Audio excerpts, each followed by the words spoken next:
Hey everyone, Shaun Stevenson here, author of the Throne series, and up until this point, I have only read Christopher Pike's middle grade series, Spooksville.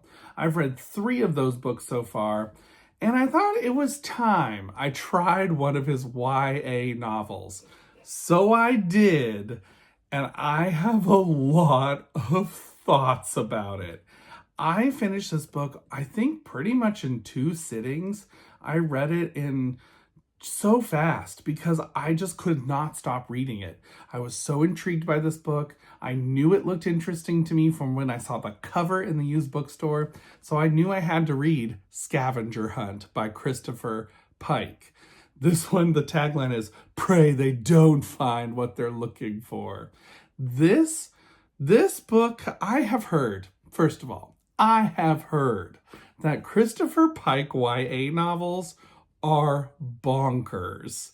And that is the only word I can use to describe this book. This book was bonkers. Now, I will also say from the outset, I have seen some reviews of this book, because usually after I read a book, I kind of go look at reviews and kind of see like what do other people think about this book, trying to get like what are my thoughts compared to other people's thoughts. I'm always intrigued by that. And people feel really like tricked by this book. From what I was reading in a lot of the reviews, people really thought, oh, this book started out as one thing and then it kind of changes halfway through into something else and it just becomes not as fun. And I will say I can definitely see that, how people might feel that way about this book, because it does have a moment like that where kind of things shift and suddenly you're in a very different kind of feeling book. However, I was here for it. 100%. I really enjoyed it. I thought it was a lot of fun, and I can't wait to talk to you about it. Now, what is this book about? This book is about this guy named Carl, who right from the beginning, we find out that Carl is a senior in high school. He's kind of in his last hurrah, and at this high school, the English department teacher is going to be having this scavenger hunt. Mr. Partridge, he's putting on this scavenger hunt where people can be in teams. They're only seniors are allowed, and they can search after these clues. And I thought the scavenger hunt setup was really clever because they're getting like this paper of 10 clues, and the first clue is a full clue. But all the rest of the clues that they're given on this paper are only half of the clue, and they have to go to each location to find the other half of the clue that will tell them then where to go next. And then at each location, there's a cardboard box that has an item that they need to pick up to prove that they were at that location. And they have to have all the items at the end in order to win. And one team who wins is going to have an all expenses paid trip to Hawaii. So these students, they all live like kind of south of San Diego in this little town called Express, which is like out in the desert, which I was not expecting that location. And I think that kind of helped me like this book a lot. I really love books set in like the desert. I love especially books set in the Southwest like this. I think they're a lot of fun in the Southwestern United States, like in Arizona, New Mexico, and Southern California area, those kinds of places. So this book was a lot of fun setting wise. And so you have Carl, who joins up with a couple of other people, and he's on this hunt and trying to find out where are they going, what are the clues. But as the clues slowly get solved, there is much more to this scavenger hunt than meets the eye. And I am not going to give you any spoilers, but I will just say I did figure out where the scavenger hunt was headed with all of the pieces of it. And I immediately started talking to this book. I have not talked to a book like I did to this book in so long. I literally was telling characters what to do. I was saying things out loud like, oh, you're in danger. This is not good. You need to get out of there. And I was talking to the characters. I was talking out loud while I read this book. And my wife kept looking at me and she said, "What in the world are you even reading?" And so I showed her, and after I finished this book, I tried to explain it to her, and she looked at me and said, "What on earth?" And I said, that's the best question to ask about this book. So this book is so fun. You have the scavenger hunt aspect, which when they're solving the clues and trying to find out where to go, that is just a ton of fun to follow along with. So I think people really seem to enjoy that half of the book because that really is the first half of the book. And then you start to uncover some more pieces about the scavenger hunt and what's happening kind of behind the scenes of a couple things. And that is when the book takes a turn.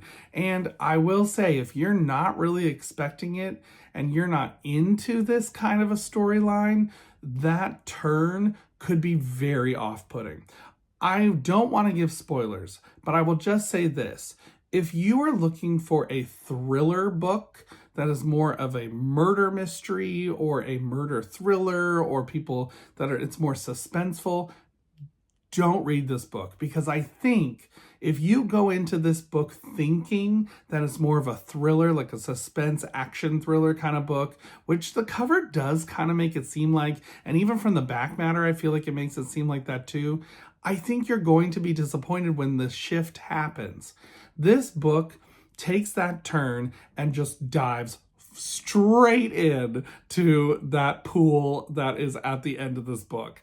And it was wild. It was way out there. But like I said, I was here for it. I really, really enjoyed it. I think it was so interesting. It was also so menacing. The villains in this book are, in my opinion, some of my favorite kinds of villains. I just really, really enjoyed it.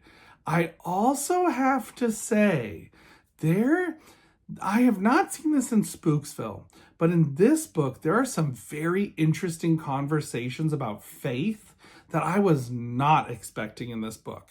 I found those conversations very, very fascinating, especially in thinking about prayer in general, because prayer in this book is kind of thought of like an invocation or kind of an incantation. And I thought that was a very interesting thing that Christopher Pike seemed to be exploring through a couple of the characters, and thinking about like when religious people pray, what does it mean to them? And what does it mean to anyone who is praying to, to God, to something, etc., etc.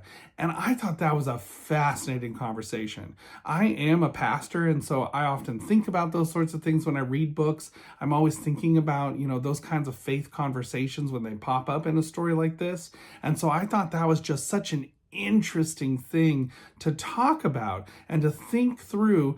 What are we thinking when we pray? How are we approaching that? And the characters in this book, how are they interacting with that? I loved it so much. I thought that conversation was so good. And speaking of conversations, I do have to say, now, I don't view this as a weakness, but I know some people do. The back half of this book is very dialogue heavy.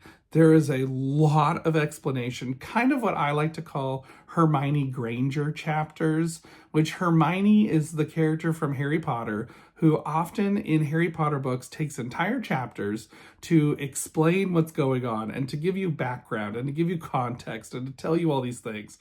And so there were definitely some chapters near the end of this book that were Hermione Granger chapters, where the characters are explaining stuff. They're just talking and talking and talking. And I will say, I did see some moments where I thought, well, these people are talking, but what is happening over there? Because this conversation's very long, and this is kind of in the middle of an action scene, and I know stuff is happening over here, and why wouldn't this character just take advantage of the fact that you two are just talking to each other?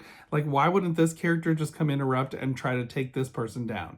So there was some moments like that I thought, okay, it's a little wonky that way, but I still was here for it because I really like that kind of exploration into the lore of a story, and there is a lot of lore, and it is very dense. And I think that one of the things about this book too is There were some parts I did have to go back a paragraph or two and reread a couple times because I thought like, wait, what did that just say? So I had to kind of go back and reread it in order to kind of piece it together. And then when I did, I was like, oh, I love this. This is so interesting. I want more. I kept wondering, is there a sequel to this book? Do some of these characters show up in other Christopher Pike books? But from what I can tell, I don't see that. So if you do know that there are other Christopher Pike books that tie into this book in some way, please tell me the book in the comments because I want to go read it. I really enjoyed reading this one. There are definitely some pretty scary moments. This is not a middle grade book. This is a YA book. So you have some pretty genuinely scary moments. There's some violence. So those things are present in this book.